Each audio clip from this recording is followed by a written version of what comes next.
جہاں تک علم غیب کا تعلق ہے میرے بھائیوں، آپ بھی وہی مانتے ہو جو ہم مانتے ہیں۔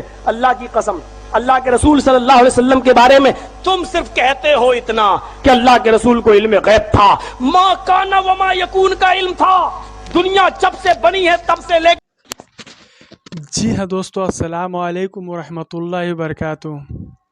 کیا آپ اپنے نبی کو علم غیب والا مانتے ہیں یا نہیں؟ ہمیں کمنٹ کر کے ضرور آپ بتا سکتے ہیں۔ اس ویڈیو میں ہم جاننے والے ہیں مفتی سلمان اظہری کی زبانی۔ مفتی سلمان اظہری حضور پاک کی علم غیب کے بارے میں کیا کچھ بتاتے ہیں، سارا کچھ اس ویڈیو میں ہم جانیں گے۔ اور مولانا زردیس بھی حضور کو علم غیب کو مانتے ہیں یا انکار کرتے ہیں، سارا چیز ہم اس ویڈیو میں جانیں گے۔ تو آئیے پہلے ہم آپ کو یہ ویڈیو دکھاتے ہیں، مفتی سلمان اظہری کی زبانی اور مولانا زردیس کی زبانی، دونوں کا ہم بات سناتے ہیں، اور ہمیں آپ سننے کے بعد کمنٹ ضرور کیجئے گا جو آپ کی کس کی بات میں سچائی ہے۔ تو آئیے ہم پہلے آپ کو یہ ویڈیو دکھاتے ہیں۔ قیامت تک شجر حجر، سمندر میں کتنی مچھلیاں ہیں، درختوں میں کتنے پتے، سب کا علم تھا۔ یہ تم عقیدہ رکھتے ہو، لیکن جب سوال کیا جاتا ہے کہ یہ بتاؤ، جب حضرت عائشہ صدیقہ پر تہمت لگ رہی تھی اور عبداللہ ابن ابی ابن سلول نے جب مذاق اڑایا تو اللہ کے نبی جناب محمد رسول اللہ اتنے پریشان رہے، آپ کہہ سکتے تھے اے عبداللہ ابن ابی تم جھوٹ بول رہے ہو، ہماری بیوی عائشہ پاک دامن ہے، پاک دامن، کیونکہ مجھے علم ہے، میں علم غیب رکھتا ہوں، مجھے معلوم ہے۔ اتنا بڑا الزام لگ رہا ہے۔ نبی کی بیوی اما عائشہ کو پتا چلا تو گھر سے اللہ کے رسول سے اجازت لے کر اپنے گھر چلی گئی۔ کچھ دنوں کے بعد جب اللہ کے رسول اپنی بیوی کے پاس گئے اور حضرت عائشہ سے پوچھا، عائشہ غلطیاں انسان سے ہی ہوتی ہیں، تمہارے بارے میں جو افواہیں اڑ رہی ہیں مجھے صرف اتنا بتا دو کہ تم اس میں ملوث ہو یا نہیں۔ ایک نبی اپنی بیوی سے پوچھ رہا ہے اور تم کہتے ہو عالم الغیب، عالم الغیب، ذرا مجھے بتاؤ یہ کون سا علم غیب تھا؟ نبی اپنی بیوی کے دہانے پر اور سراہانے پر بیٹھے ہوئے ہیں اور پوچھ رہے ہیں بیوی تمہارے بارے میں ایسے الزام، مجھے بتاؤ۔ حضرت عائشہ ایک ہی جواب دیتی ہے، اے اللہ کے رسول، اگر میں آپ سے یہ کہہ دوں کہ ہاں میں نے یہ کام کیا ہے اور میرا اللہ جانتا ہے کہ میں اس سے بالکل پاک دامن ہوں، تو ابھی آپ فوراً میری بات مان لیں گے، کیونکہ یہ بات ہی ایسی ہے اور لوگوں نے اتنی اڑا دی ہے کہ اس کے بارے میں آپ کا دل جم گیا ہے۔ ابھی میں کہہ دوں ہاں مجھ سے یہ کام ہوا ہے تو ابھی آپ مان لیں گے، اور اگر میں یہ کہہ دوں کہ میں نے نہیں کیا اور میرا اللہ جانتا ہے کہ میں نے نہیں کیا، تب بھی آپ کو بھی اتنی جلدی یقین آنے والا نہیں، کیونکہ لوگوں نے اس کے خلاف بہت سی باتیں آپ کے دل میں بٹھا دی ہیں۔